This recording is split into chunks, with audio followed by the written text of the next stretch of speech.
Donald Trump did a photo op at the border today. This is a trip he told reporters he didn't even think was worth making as the shutdown gets longer. It is on pace to break the record for the longest shutdown by this weekend.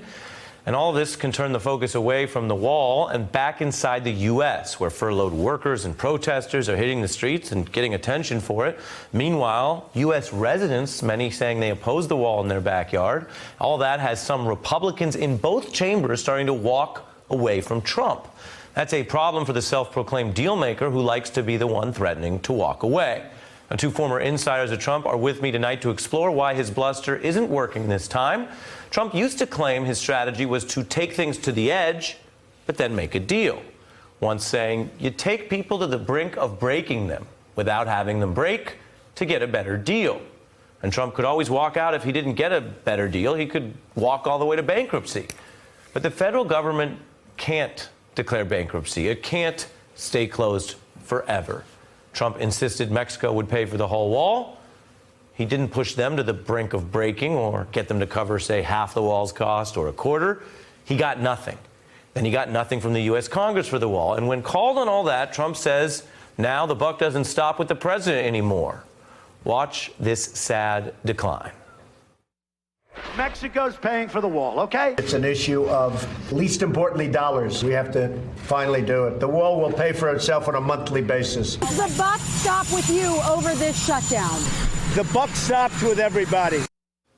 I want to bring in special guest Barbara Ress, a former Trump Organization executive. She's also the author of All Alone on the 68th Floor.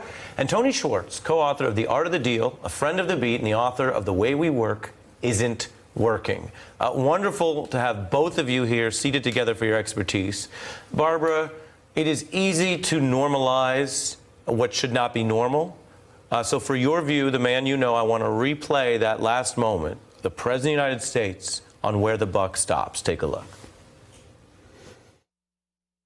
Does the buck stop with you over this shutdown? The buck stops with everybody. What kind of deal making are we seeing here?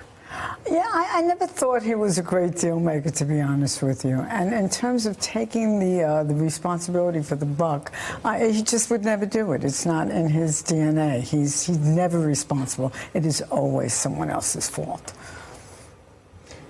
Yeah, I found myself, Valerie, going back to The Art of the Deal and looking over those deals that I unfortunately described 30 years ago and realizing that most of those deals in that book were failures, and the number of deals he's made over the years since then have overwhelmingly been failures. It's an accident of history that he is president, but as a deal maker, he is really one of the worst I've ever come across. You know, when you think about deal making, what does it actually require? It requires understanding the other side, so it requires empathy. It requires humility. It requires courage. These are qualities Donald Trump doesn't have in spades. And to your point, if the deal is about agreeing to do something real, while there may be negotiation and some exaggeration in business, the fundamentals have to be true. Otherwise, you end up with a fraud, which is illegal even in tough business deals. Here was Donald Trump, let's take a look, claiming that he actually is honest when he negotiates. Take a look. A lot of negotiations about honesty. Be honest, because the other side, you're dealing with intelligent people. They're going to see it. But have an idea, make sure it's the right idea, and never, ever quit or give up on it. And yet he has been lying about the funding for this wall from the start. I mean, isn't that the fundamental con? If someone else could be made to pay for it, some people might feel differently about the proposal. That was always the proposal. Other people pay. It's been fraud all along. So when you say that a deal has to be legitimate or else you're liable for fraud, well, that hasn't stopped him in the past. And we know that he's made a series of fraudulent deals. And this is, or the failure to make this deal, this is the most fraudulent attempt yet. He's got a claim about what's going on at the border that is transparently not true. And when you look at how Nancy Pelosi is dealing with him, how does that compare to other people you saw on the other side of the table? Is she doing this the right way? Well, she's doing, I think, a great job. And part of the reason for it is that she has as much power as he does. This is the very first time I've ever seen him in a situation where he doesn't have the leverage. He was a great deal maker because he sued everybody and he ran them dry. I mean, he never agreed to arbitration because that goes quickly. He dragged them through the courts until they reach a point where they'd either go broke or make the deal he wanted. Now, all of a sudden, he's up against a woman, which is a whole other story. And she's got as much power as he does in the circumstances. So do you think he understands that right now? No. No. No, I don't. So how many people, this is one of those things that happens in interviews, Tony, a potentially unanswerable question, but how many people in America are going to have to pay for his learning curve? Because both of you have a unique insight into this. You look at the actual data we're seeing. I just want to put it up on the screen so people understand. You have 38 million low-income Americans that if this grinds on, they're not going to have food assistance. You have 800,000 people, the government being a major employer, going without paychecks. And, of course, you have the federal court system slowing, which is part of the security he claims that this is for.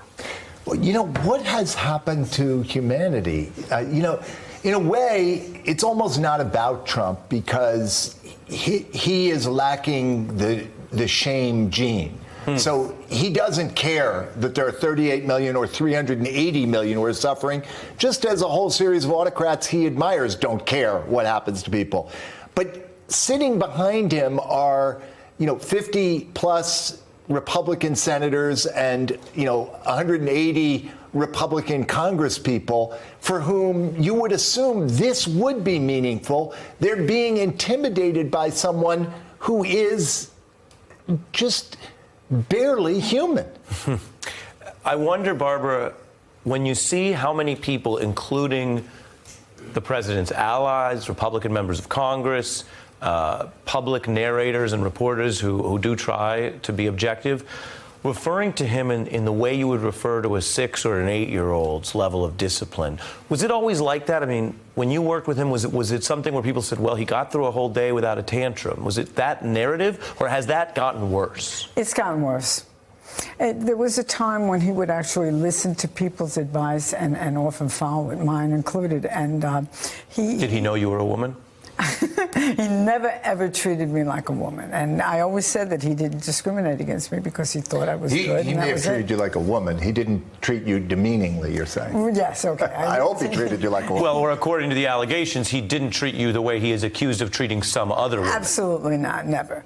But he knew I was good, and he always thought he was smarter than me. He thought he was better than all women. When did it slide? This idea that, don't talk to him before he has lunch, don't talk to him at the end of the day. Oh, he got through the meeting without a tantrum. I mean, that's where we're at. I think it happened when he, after Trump Tower was done, I left and went to work for Leonard Stern. I built his corporate office building, and then I came back and I saw a very different man. But I think it's been progressive, Ari, and I think, you can mark November 2016 as the biggest moment of shift, which is the more power he has. This is the classic example of power corrupts, and absolute power corrupts absolutely. He was corrupt when he had power. He's absolutely corrupt now and insensible to any kind of input. Right. Well, it's fascinating hearing from both of you. I'm also very much looking forward to, I know you may be working probably on his book when he's out of office, his sort of he the library. He hasn't come to me yet. Well, we'll see. You never know. Maybe there's a deal in the offing. Tony and Barbara, my special thanks. Hey, I'm Ari Melber from MSNBC. You can see more of our videos right here, or better yet, subscribe to our YouTube channel below. You could have been anywhere in the world, but you're here with us, and we appreciate that.